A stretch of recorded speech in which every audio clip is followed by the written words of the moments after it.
this level was growing significantly. And in except actually the highest ever in human history. That's one of the major reasons, because the temperature in the Earth gets warmer and higher. Here you can see a map of the Earth. And you see this orange and some kind of red. These colors mean that the temperature is higher than the norm.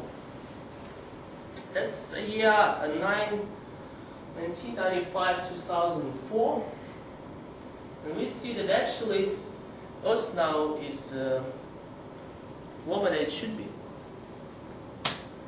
But Al Gore said really interesting thing.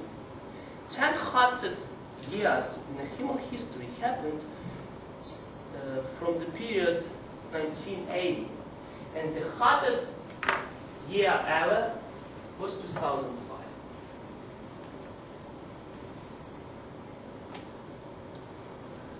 Two really bad things about global warming, and they are cycle. You don't need to read this, I'll explain you. The first thing is that when the Earth is warm, the more and more water evaporates from the ocean. And as you remember, water is 63% of the atmosphere.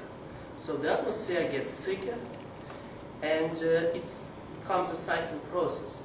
More water, thicker atmosphere, more water, thicker atmosphere. The second thing is called ice albedo feedback. The ice is melting, and the huge ice in Arctic and Antarctic, it reflects a lot of sunlight, but now when its area becomes less and less, it reflects less and less sunlight. And it also is a cycling process, because when the ice melts, the water evaporates, the atmosphere gets thicker and more ice melts. So, the consequences are really bad. Let's just say that 30,000 people a year will die, the sea level will increase, there will be really bad situation for the animals and spices, and the hurricanes and tornadoes certainly will happen often. And here we see today is Christmas, but Santa Claus will be in real trouble because of global warming. Kind of mentality. I think the first statement could be applied to Mr. Bush. It is difficult to get a man to understand something which his salary depends upon his not understanding it. Because the two countries, United States and Australia, they don't support Kyoto Protocol, and a lot of other political leaders don't support the limit of greenhouse effects because it will be bad for the industry. The second type of thinking, the bad changes will not affect me, it's only for next generations.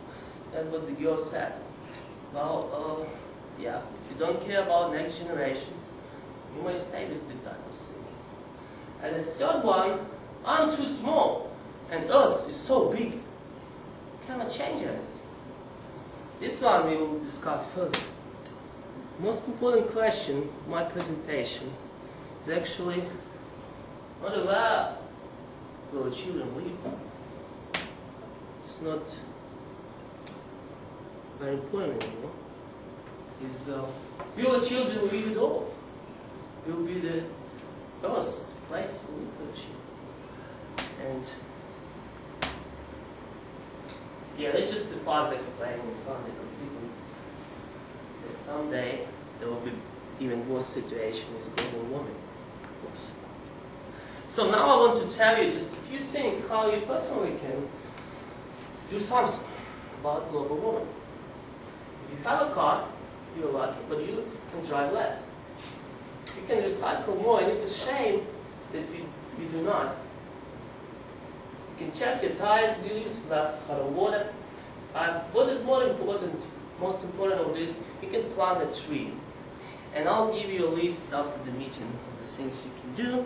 But the most important thing you really should do, probably even tomorrow, is to buy a new light bulb.